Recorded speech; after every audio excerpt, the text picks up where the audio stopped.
उपस्थित आहे। आज फलटण शहराचं भविष्य आपण 5 वर्षासाठी कोणाच्या हातात देणार आणि ही ठरवणारी ही निवडणूक आहे। या निवडणुकीच्या प्रचारासाठी आपल्या सगळ्या उमेदवारांना आशीर्वाद देण्यासाठी आणि या फलटण शहराला सांगण्यासाठी आज राज्याचे मुख्यमंत्री आदरणीय देवेंद्र फडणवीस साहेब आपल्या सोबत आलेले आहेत की या फलटण शहराच्या या सगळ्या उमेदवारांच्या नगराध्यक्षाच्या पाठीशी महाराष्ट्राचं सरकार उभं आहे हे सांगण्यासाठी मुख्यमंत्री महोदय आले। मी त्यांचं मनापासून या ठिकाणी स्वागत करतो। त्यासोबत या ठिकाणी ज्यांच्या नेतृत्वाखाली ही निवडणूक आपण लढतोय आणि ज्यांनी आता आपल्या सगळ्यांना संबोधित करत असताना या शहराच्या विकासाच्या बाबतीतली भूमिका मांडली, भविष्यामध्ये काय केलं पाहिजे हे भूमिका मांडली, ते माझे मित्र आणि ज्यांनी फलटण शहर आणि या माढा मतदारसंघाला विकास काय असतो हे दाखवून दिलं ते सन्माननीय रणजितदादा नाईक निंबाळकर, सन्माननीय आमदार सचिन पाटील, सन्माननीय रामजी सातपुते, आमच्या सगळ्याचे मार्गदर्शक सन्माननीय प्रल्हाद साळुंखे, जयश्रीजी कदम, बाळासाहेबजी सुरस्कर, खास करून शिवरूप राजे आमच्या या ठिकाणी उपस्थित आहेत। खूप मोठी यादी आहे। आता सगळ्यांची मी क्षमा मागेन, अनेकांनी नावं घेतलेत पण वेळ खूप कमी आहे, साहेबांना पुढच्या सभेला जायचंय। आमच्या जिजामालाताई असतील, आमच्या सगळ्या उमेदवार 27 उमेदवार आणि खास करून एवढ्या मोठ्या संख्येने आमच्या लाडक्या बहिणी उभ्या आहेत, त्या सगळ्या लाडक्या बहिणी आणि आमचे सगळे भाऊ आणि आपण ज्यांना आशीर्वाद देण्यासाठी आपण सगळेजण या ठिकाणी आलोय ते नगराध्यक्ष पदाचे उमेदवार, आमचे मित्र, आमचे बंधू सन्माननीय शमशेर दादा यांच्या प्रचाराच्या निमित्तानं आपण सगळे उपस्थित झालाय, त्यांचंही मी मनापासून या ठिकाणी स्वागत करतो। आपण सगळेजण पाहतोय आता ही निवडणूक अंतिम टप्प्यामध्ये आहे। उद्याचा दिवस मध्ये आहे, परवा मतदान होईल आणि अशा वेळी मी सातत्यानं पाहतोय ही निवडणूक लढवत असताना या प्रचारासाठी या निवडणुकीमध्ये वेळ दिला जातो आणि या निवडणुकीमध्ये जे पूर्वी सत्ताधीश होते त्यांनी लोकांना सांगायचं असतं की आम्ही पाठीमागं जी सत्ता आमच्या ताब्यात होती त्या सत्ता ताब्यात होती तेव्हा आम्ही शहरासाठी हे केलंय, हा शहराचा विकास केलाय, या शहरामध्ये पायाभूत सुविधा आम्ही उभ्या केलेल्या आहेत आणि या उभ्या केल्यानंतर भविष्यामध्ये 5 वर्षासाठी आम्ही शहरामध्ये काय करू हे सांगून लोकांना आशीर्वाद मागायचे असतात, मतं मागायची असतात। पण साहेब सातत्याने ही निवडणूक मी पाहतोय, या निवडणुकीमध्ये जे सत्ताधीश गेल्या 35 वर्षापासून राज्य करतात यातला एकही सत्ताधीश या फलटण शहरासाठी आम्ही काय केलंय हे सांगताना दिसत नाही। येणाऱ्या 5 वर्षामध्ये फलटण शहरासाठी आम्ही काय करू हे सांगताना दिसत नाही। ही निवडणूक फक्त व्यक्तिगत टीका करणं, व्यक्तिगत बोलणं, खालच्या पातळीवर जाऊन टीका करणं, रणजित दादाच्या संदर्भात असेल आणि खास करून फलटण शहरापुढं, तालुक्यापुढं, या भागापुढं कुठलाही प्रश्न नाही। आमच्या संपदाताईचं प्रकरण झालं, त्या संपदाताईच्या आडून ही निवडणूक लढण्याचा प्रयत्न, राजकीय पुनर्वसन करून घेण्याचा प्रयत्न सातत्याने केला जातो। या निवडणुकीमध्ये भाषण आपण ऐकतो, याच्या पलीकडचं कुठलं भाषण नाही। साहेब मी आपल्याला मनापासून धन्यवाद देईन। संपदाताईचं प्रकरण या ठिकाणी झालं तेव्हाही दादाला अडकवण्याचा प्रयत्न झाला, या शहराला बदनाम करण्याचा प्रयत्न झाला आणि तेव्हा आपण पोलिसांचे आरोप झाले तेव्हा आम्ही सगळ्यांनी मागणी केली की आता SIT चौकशी करा, निरपेक्ष चौकशी झाली पाहिजे। आपण एका मिनिटामध्ये SIT चौकशी लावली आणि त्या ताईला न्याय मिळाला पाहिजे भूमिका घेतली। हे सगळं बाजूला राहिलं, पण इथला मात्र जे आपण सातत्याने बघतोय साहेब, इथं राजे नाही आहेत साहेब, इथं एक शकुनी मामा आहे। आयुष्य 35 वर्ष झालं या भागानं प्रेम दिलं, या शहरानं प्रेम दिलं. या शहरासाठी काय केलं याचं उत्तर त्यांच्याकडे नाही आहे. पण तो आयुष्यभर आम्ही षडयंत्र रचली आणि षडयंत्र रचून विरोधकांना नामोहरण करायचं, आपल्याच लोकांना अडकवायचं, विरोधकांना अडकवायचं आणि त्यांच्यावर दबाव ठेवून आजपर्यंत राजकारण करायचा प्रयत्न केला आणि त्याला उत्तर आज अशी जनता देते. आपण लोकसभेला बघितलं या शहरानं 74% मतदान केलं, विधानसभेला बघितलं तेवढंच मतदान विधानसभेला केलं. पण आज मी आपल्याला या निमित्तानं सांगणार आहे, ही निवडणूक ही विकासाच्या मुद्द्यावर झाली पाहिजे. आज आपण बघतोय सांगायला मुद्दा नाही त्यांच्याकडं. या दादाला मी दादांचं मनापासून या ठिकाणी कौतुक करेन. दादा, आपण बघितलं फलटणमध्ये काही नव्हतं, हे रस्ते नव्हते. मी जेव्हा जेव्हा घाट खाली उतरून यायचो आणि जेव्हा मी या भागात यायचो, कोळकीतनं पुढे यायचो, तेव्हा माहिती व्हायचं आता फलटण आलंय. खड्डा लागला नाही, गाडी आपटली नाही, असं कधी झालं नाही. पण मी आज आपल्याला या निमित्तानं विनंती करणार आहे, एका बाजूला विकास काम करणारे रणजित दादा आणि त्यांच्यासोबत काम त्यांचा बंधू आज या ठिकाणी आपण बघताय. माझी विनंती आपल्याला आहे, आज सरकार आपल्या पाठीशी आहे, आम्ही आपल्या पाठीशी आहोत. आणि खास करून मी परवा सांगून गेलो की आदरणीय देवेंद्रजींनी या शहरासाठी, या भागासाठी, या पश्चिम महाराष्ट्रासाठी जे मागितलं ते सगळं दिलंय. आणि या पलटण शहराची राहिलेली सगळी विकास कामाची लिस्ट आहे. या सगळ्या विकास कामाला न्याय देण्यासाठी मी सातत्यानं दादांना सांगितलं, तुम्हा फलटणकरांना सांगतोय, या फलटण शहराचा आपल्या सगळ्यांचा वकील म्हणून आदरणीय देवेंद्रजींच्याकडे या शहराची भूमिका मांडून या शहराला न्याय देण्याची भूमिका आपण घेऊ.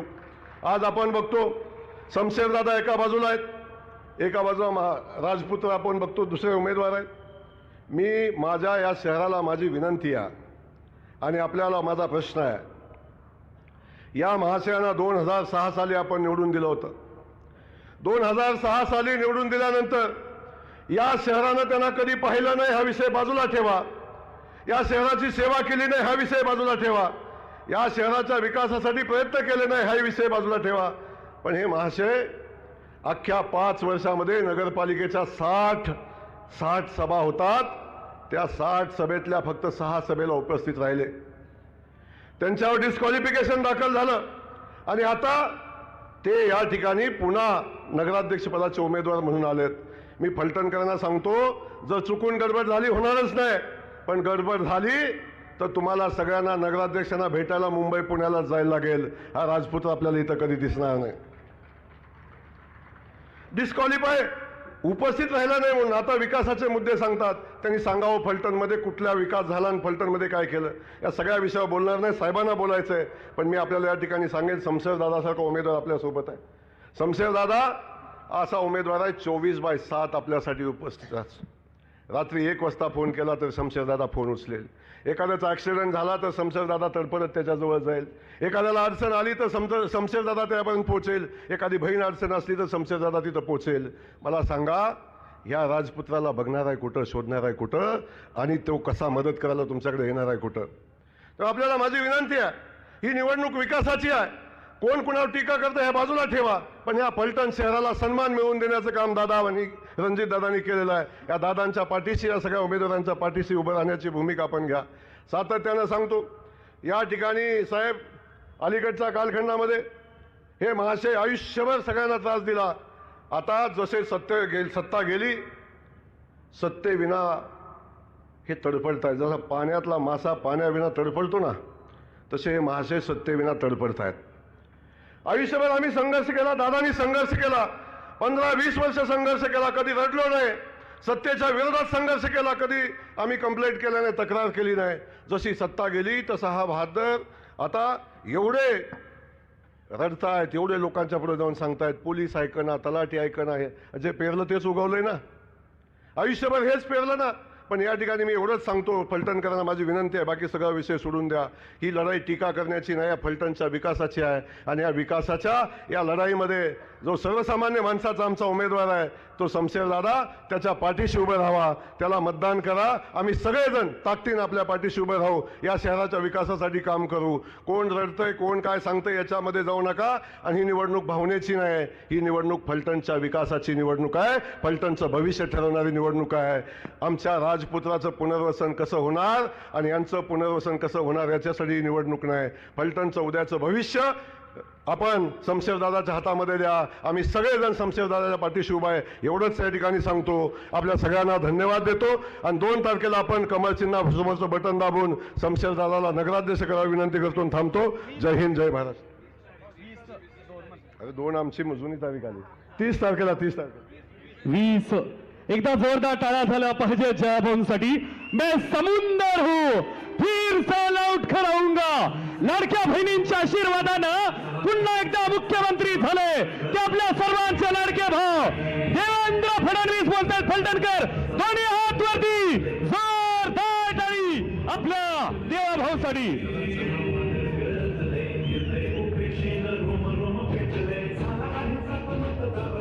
भारत माता की, भारत माता की, छत्रपती शिवाजी महाराज की, धर्मवीर छत्रपती संभाजी महाराज की, भारतरत्न डॉक्टर बाबासाहेब आंबेडकरांचा, हिंदवी स्वराज्याचे सरसंस्थापक छत्रपती शिवरायांना मानाचा मुजरा करतो. भारतीय राज्यघटनेचे शिल्पकार भारतरत्न डॉक्टर बाबासाहेब आंबेडकर यांना मानवंदना अर्पित करतो. महानुभाव पंथाच्या या काशीमध्ये जिथे चक्रपाणी प्रभूंची जन्मभूमी आहे त्यांच्याही परमपवित्र अशा स्मृतींचा आशीर्वाद घेतो. आणि आज फलटणमध्ये या सभेच्या निमित्ताने मंचावर उपस्थित असलेले राज्याचे ग्रामविकास मंत्री या सातारा जिल्ह्याचे सुपुत्र जयकुमार गोरेजी, ज्यांनी खऱ्या अर्थानं विकास काय असतो हे फलटणला दाखवून दिलं, ते आपले माजी खासदार आणि लाडके नेते रणजितसिंह नाईक निंबाळकर, आपले लोकप्रिय आणि कार्यक्षम आमदार सचिनदादा पाटील,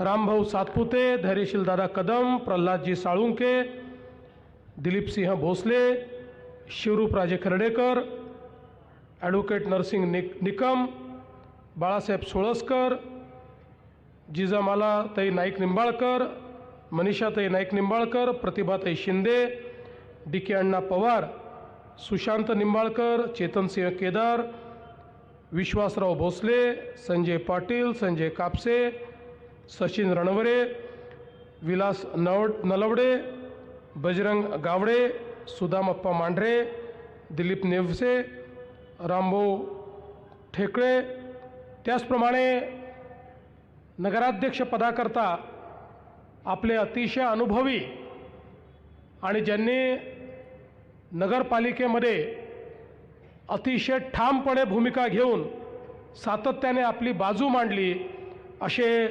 शमशेरसिंह हिंदूराव नाईक निंबाळकर आणि त्यांच्यासोबत या ठिकाणी आपले सर्व नगरसेवक पदाचे उमेदवार आणि उपस्थित फलटणमधील सर्व माता भगिनी आणि बंधूंनो, आज खरं म्हणजे मला अतिशय आनंद आहे की आपल्या सर्वांचं दर्शन घेण्याकरता पुन्हा एकदा येण्याची संधी मला मिळाली.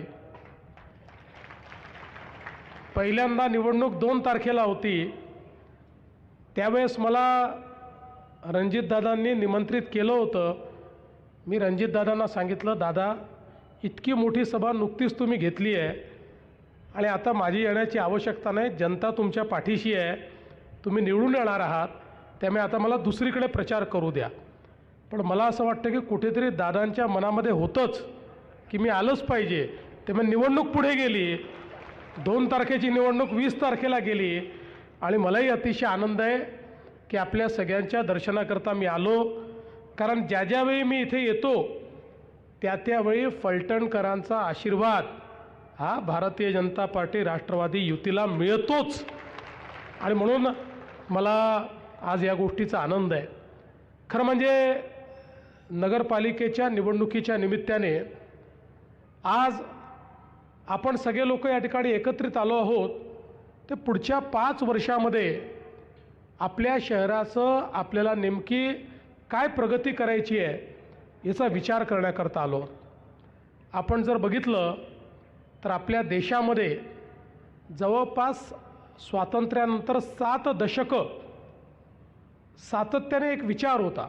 तो विचार काही चुकीचा नव्हता, पण विचार असा होता की भारत हा गावांमध्ये राहतो. गावांचा विकास म्हणजे देशाचा विकास. आणि म्हणून राज्यकर्ते गावांच्या संदर्भात तर विचार करायचे, पण त्याचवेळी शहरांचा मात्र राज्यकर्त्यांना विसर पडत गेला. शहरातील लोक राहतात, अन्न, वस्त्र, निवारा, शिक्षण, आरोग्य, रोजगार या सगळ्या मूलभूत गोष्टी शहरांमध्येही गरजेच्या आहेत आणि आपली शहरं चांगली झाली पाहिजेत. याकरता कोणत्याही चांगल्या योजना या शहरांकरता तयार झाल्या नाहीत. परिणाम असा झाला की आपली शहरं बकाल होत गेली. आता बघा, आपण कितीही गावांमध्ये विकासाचा प्रयत्न केला तरी देखील लोक शहरांकडे आले, शहरं वाढायला लागली, शहरं मोठी झाली, शहरांची लोकसंख्या वाढली. गावाकडनं आलेली मंडळी शहरामध्ये आल्यानंतर त्यांना राहायला जागा नव्हती. मग काही अतिक्रमणं झाले, काही झोपडपट्ट्या तयार झाल्या. गरीब लोक बिचारे जिथे जागा मिळेल तिथे राहू लागले. आणि मग लोकसंख्या वाढल्यामुळे पिण्याच्या पाण्याचा प्रश्न निर्माण झाला, सांडपाण्याचा प्रश्न निर्माण झाला. आज आपण पाहतोय की शहरांमध्ये अशी परिस्थिती अनेक ठिकाणी आपल्याला पाहायला मिळते की लोकसंख्या वाढली आहे म्हणून 4 दिवसातनं एकदा पाणी येतं, 2 दिवसातनं एकदा पाणी येतं. शहरांमध्ये अनेक ठिकाणी आपल्याला कचऱ्याचे ढीग पाहायला मिळतात. अनेक ठिकाणी त्या ठिकाणी जे काही सांडपाणी आहे, घाण पाणी आहे, हे नाल्यातनं वाहताना आपल्या त्या ठिकाणी पाहायला मिळतं. त्यातनं मच्छर, त्यातनं घाण, त्यातनं वास, आणि मग तेच पाणी आपल्या नदीमध्ये, आपल्या तलावांमध्ये त्या ठिकाणी जाऊन, आपल्या विहिरींमध्ये जाऊन, आत्ताच जसं दादा सांगत होते की आपल्या बाणगंगेमध्ये देखील तेच सगळं घाणेरडं पाणी जातं आणि त्यातनं आपले पाण्याचे स्रोत हे पूर्णपणे खराब झालेले आपल्याला पाहायला मिळतात. आणि म्हणून दुर्दैवाने आपल्या देशामध्ये या सगळ्या गोष्टीचा विचार, आणि आपल्या राज्यामध्ये जे राज्यकर्ते होते त्यांनी या गोष्टीचा फारसा विचार केला नाही. 2014ला ज्यावेळी माननीय मोदी साहेब देशाचे प्रधानमंत्री झाले, त्या मोदी साहेबांनी सांगितलं की भारत हा जसा गावांमध्ये राहतो तसा भारत शहरांमध्ये राहतो. मोदी साहेब असं म्हणाले की देशाच्या GDPच्या 65% GDP हा शहरामध्ये तयार होतो. वस्तू आणि सेवांची निर्मिती, रोजगाराची निर्मिती ही शहरांमध्ये होते. म्हणून लोक शहरांकडे आकृष्ट होतात. आणि आपण जर शहरं चांगली केली, शहरामध्ये राहणारा गरीब, शहरामध्ये राहणारा मध्यमवर्गीय यांना जर व्यवस्थित अशा प्रकारची व्यवस्था आपण उभी केली, आपली शहरंही चांगली होतील आणि त्याच्यामधल्या रोजगाराच्या संधी देखील वाढतील. आणि म्हणून पहिल्यांदा आपल्या देशामध्ये केंद्र सरकारच्या माध्यमातून शहरांचा विचार करत स्मार्ट सिटीची योजना, अटल अमृत शहरांची योजना, स्वच्छ भारत शहरी मिशन, प्रधानमंत्री आवास योजना शहरी मिशन, असे अनेक, हर घर जल शहरी मिशन, अशा अनेक योजना या ठिकाणी माननीय मोदीजींनी सुरू केल्या. आणि त्याकरता जवळपास लाखो कोटी रुपये हे मोदीजींनी देणं चालू केलं. त्याचवेळी आपल्या आशीर्वादाने महाराष्ट्रातही आपलं सरकार आलं आणि आपणही महाराष्ट्राच्या योजना त्याच्याशी सारख्या योजना तयार करून त्या माध्यमातून मोठ्या प्रमाणात शहरांमध्ये परिवर्तन झालं पाहिजे हा प्रयत्न आपण सुरू केला. आणि म्हणूनच आज आपण खरं म्हणजे आपली शहरं चांगली कशी झाली पाहिजे या दृष्टीनं काम करतो आहे. आज मी तुमच्याकडे जे आलो आहे ते हेच मागण्याकरता आलो आहे की मोदीजींनी लाखो कोटी रुपये दिले, मी हजारो कोटी रुपये दिले, पण या ठिकाणी जर काम करण्याकरता जे उपकरण आहे ती नगरपालिका आहे. त्या नगरपालिकेमध्ये आपला जर त्या ठिकाणी नगराध्यक्ष नसला तर दिलेल्या पैशाचं काय होईल हे आपल्या सगळ्यांना माहिती आहे. तुमच्याकरता दिलेला पैसा, तुमच्या शहराच्या परिवर्तनाकरता दिलेला पैसा हा तुमच्यापर्यंत कधीच पोचणार नाही, शहराचं कधीच परिवर्तन होणार नाही.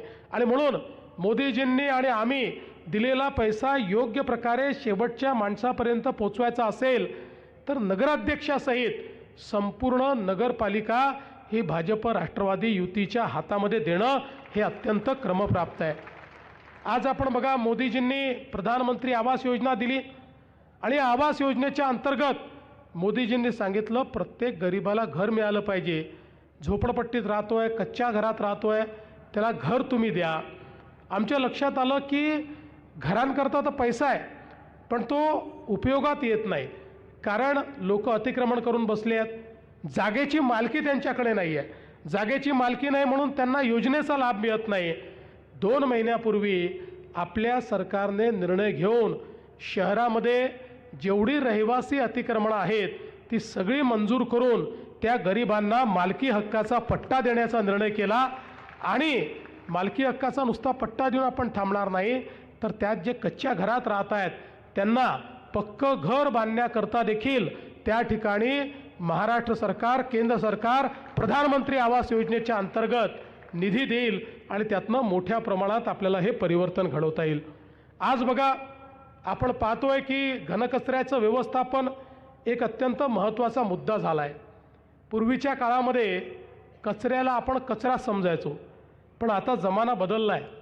आता मोदीजींनी आपल्याला सांगितलं की कचरा म्हणजे आपल्यावरचं बोजा नाही आहे. मोदीजींनी सांगितलं nothing is waste, everything is wealth. ही वेस्ट नाही आहे, ही वेल्थ आहे. आता घनकचऱ्यावर आपण प्रक्रिया करतो. घनकचरा हा एकत्रित करून त्याच्यावर प्रक्रिया करून आता त्या कचऱ्यापासनं कोळशासारखे पेलेट्स तयार होतात. त्या कचऱ्यापासनं त्या ठिकाणी खत तयार होतं. आपण तर, मी मुख्यमंत्री असताना आता महाराष्ट्रामध्ये नगरपालिकांच्या कचऱ्यापासून तयार होणाऱ्या खतांचा एक ब्रँड तयार केलेला आहे की जो ब्रँड त्या खतांना, शेतकऱ्यांना त्या ठिकाणी आपण ती खतं देतो. एवढंच नाही तर आता त्याच्या पलीकडे आपण पोचलो. हा जो काही कचरा आहे या कचऱ्यापासनं आपण गॅस तयार करतो ज्याच्यावर गाड्या चालू शकतात. या कचऱ्यापासनं आता इलेक्ट्रिसिटी आपण तयार करतो. आणि म्हणून मोदीजींनी आता आपल्याला इतक्या मोठ्या प्रमाणात निधी दिला. सगळी शहरं ही कचरामुक्त झाली पाहिजे आणि कचरामुक्त होत असताना त्याचं डंपिंग न करता कचऱ्यावर प्रक्रिया करून शहरं उत्तम कशी करता येतील. प्रत्येक शहरामध्ये भुयारी गटाराची योजना ही तयार करून कुठेही नाल्यातनं पाणी जाणार नाही आणि जे काही गटाराचं पाणी हे आपण त्या ठिकाणी जमा करू ते पाणी देखील त्याच्यावर प्रक्रिया झाली पाहिजे. आपल्याला माहिती आहे की या गटारीच्या पाण्यावर प्रक्रिया करून त्यातली जी विष्ठा आहे ती आपण बाजूला काढतो, त्यातनं ऑर्गॅनिक मॅन्युअर, खत सगळं आपण तयार करतो आणि आपल्या नाल्यांमध्ये, नदीमध्ये, तलावामध्ये शुद्ध पाणीच गेलं पाहिजे, ट्रीटेड वॉटरच गेलं पाहिजे. आज मला सांगताना आनंद वाटतो की आपण जर महाराष्ट्राचा विचार केला, महाराष्ट्राचं नागरीकरण किती आहे? महाराष्ट्रामध्ये 6.5 कोटी लोक हे 40,000 गावांमध्ये राहतात आणि तेवढेच 6.5 कोटी लोक फलटणसारख्या 400 शहरांमध्ये राहतात. या 400 शहरांचा चेहरा मोहरा जर आपण बदलला तर आपण 6.5 कोटी लोकांच्या जीवनामध्ये एक गुणात्मक परिवर्तन आणू शकतो. आणि म्हणून मागच्या काळात आम्ही जे काम चालू केलं, आज जवळपास 200-250 शहरं आपण बदलली, पण अनेक शहरं अजून बदलायची आहेत. खरं तर आपण जर फलटणचा विचार केला तर या ठिकाणी रणजितदादांच्या नेतृत्वामध्ये गेल्या काही वर्षांमध्ये इतक्या मोठ्या प्रमाणात निधी आलेला आहे. मोठ्या प्रमाणात रस्त्यांची कामं आता या ठिकाणी चालू झालेली आहे. या ठिकाणी फलटणकडे येणारे जेवढे मार्ग आहेत ते सगळे रणजितदादांनी माझ्या आणि गडकरी साहेबांच्या मागे लागून त्या ठिकाणी मंजूर करून घेतले. फलटण पंढरपूर पालखी मार्ग 6,000 कोटी रुपये, फलटण बारामती रस्ता 795 कोटी रुपये, फलटण पुसेगाव परत केंद्र सरकारने तो केला, म्हणजे काम चालू केलं. फलटण आदरकी 350 कोटी रुपये, फलटण दहीवडी 4,000 कोटी रुपये, पाडेगाव ते शिंगणापूर 700 कोटी रुपये, आसूगाव ते फलटण ते गिरवी 250 कोटी रुपये आणि फलटणचे अंतर्गत रस्ते 100 कोटी रुपये. मला एक सांगा, फलटणसारख्या शहराकरता एवढा निधी यापूर्वी कोणी कोणाच्या स्वप्नात तरी आला आहे का? जेवढा निधी आज खऱ्या अर्थानं रणजितदादांच्या प्रयत्नातून, आणि हा कागदावरचा नाही आहे, ही सगळी कामं या ठिकाणी आपल्याला दिसत आहेत. वारकरी भवन असेल, प्रशासकीय भवनाचं काम चाललेलं आहे, महसूल भवनाचं काम चाललेलं आहे. या ठिकाणी 2 पोलीस स्टेशन्स उभे राहिले आहेत. आमच्या पोलिसांकरता उत्तम क्वार्टर आपण त्या ठिकाणी उभे केलेले आहेत. अतिरिक्त सत्र न्यायालय सुरू केलेलं आहे. दिवाणी न्यायालयसुद्धा आपण त्या ठिकाणी मंजूर केलं आहे. आत्ताच मला दादांनी येता येता कानात सांगितलं, न्यायालय तर सुरू झाले पण वेगवेगळ्या ठिकाणी आहेत. त्याची आता एक एकत्रित इमारत देखील तुम्ही करून टाका. दादा काही काळजी करू नका, पुढच्या काळामध्ये न्यायालयाची इमारत देखील या ठिकाणी आपण करू. आणि एवढंच नाही तर नाईक बोंबवाडीमध्ये आपण त्या ठिकाणी दादांच्याच प्रयत्नातनं MIDC तयार केली. पण नुसती MIDC तयार करून फायदा होत नाही, त्या ठिकाणी उद्योगही आला पाहिजे. मी तुम्हाला आज सांगत नाही, पण मी मागच्या वेळेस तुम्हाला शब्द देऊन गेलो. त्यानंतर जवळपास 7-8 मोठ्या उद्योजकांची माझी बोलणी चालली आहे आणि मी तुम्हाला दिलेला शब्द आहे दादा, लक्षात ठेवा. त्या ठिकाणी उद्योग आणल्याशिवाय मी शांत बसणार नाही. आपल्या सगळ्या लोकांच्या हाताला जे काम आहे ते मिळालं पाहिजे, या दृष्टीनं निश्चितपणे त्या ठिकाणी उद्योग देखील आणण्याचं काम करू. एक शहर म्हणून ज्या ज्या गोष्टी केल्या पाहिजेत त्या सगळ्या दादांनी या ठिकाणी मंजूर करून घेतल्या. क्रीडांगण असेल, जलतरण तलाव असेल, आधुनिक जिम असेल, अभ्यासिका असेल, नानानाईक पार्क असेल, तारांगण असेल, नाट्यगृह असेल, या सगळ्या गोष्टी वेगवेगळ्या स्तरांवर त्याची मंजुरी ही दादांनी आणि आपल्या आमदार साहेबांनी मिळवली. आणि त्यामुळे आज मोठ्या प्रमाणात या ठिकाणी शहराला शहराचा चेहरा, कारण शेवटी इतकं महत्त्वाचं शहर आहे, इतकं ऐतिहासिक शहर आहे, छत्रपती शिवरायांच्या इतिहासाशी तर जोडलेलंच आहे, पण प्रभू श्रीरामांच्या इतिहासाशी जोडलेलं शहर आहे.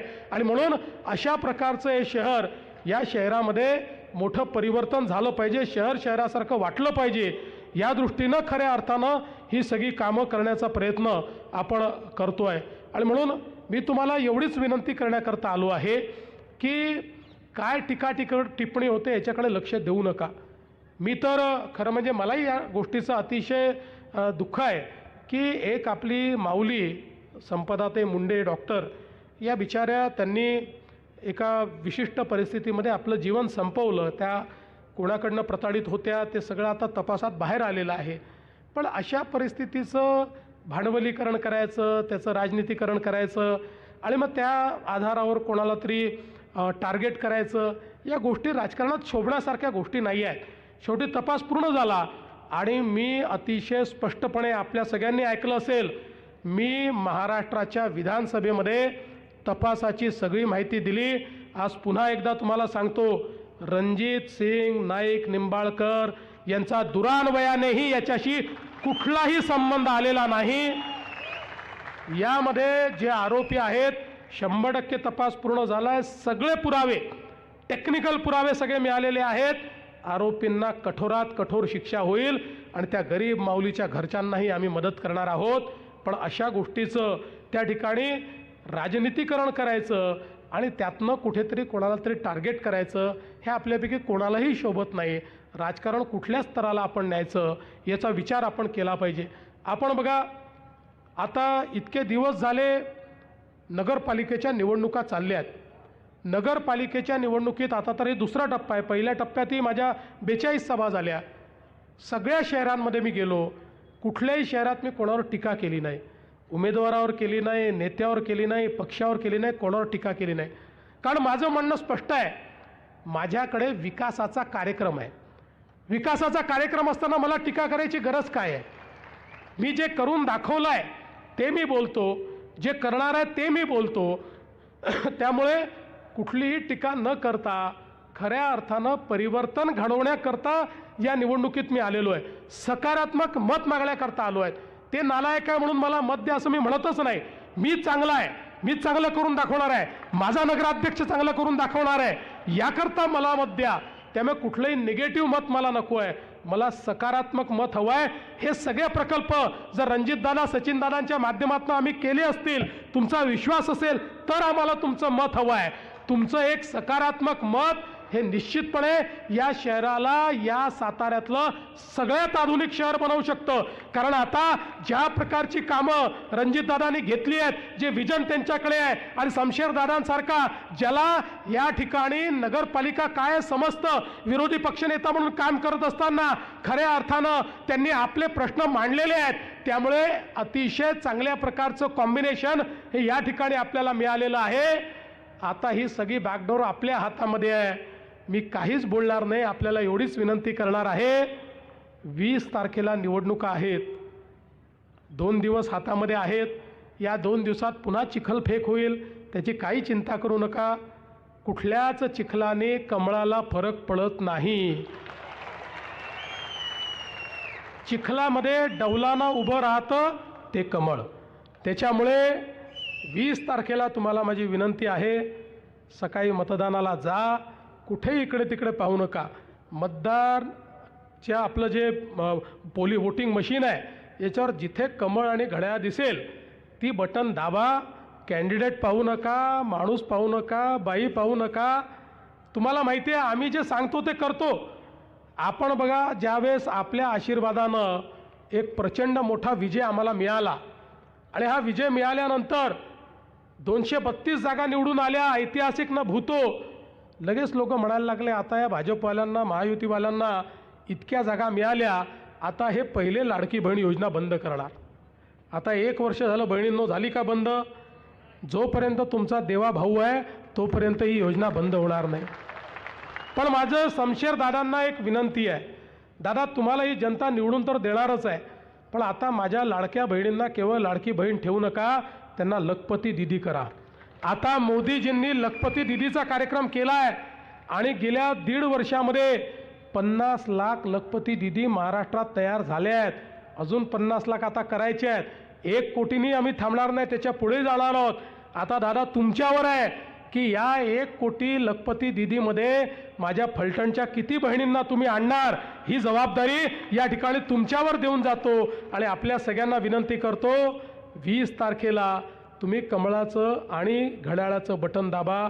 20 तारखेला आमची काळजी तुम्ही घ्या, पुढचे 5 वर्ष तुमची काळजी घेण्याची हमी मी घेतो. एवढंच बोलून माझे 2 शब्द संपवतो. धन्यवाद. जय हिंद, जय महाराष्ट्र.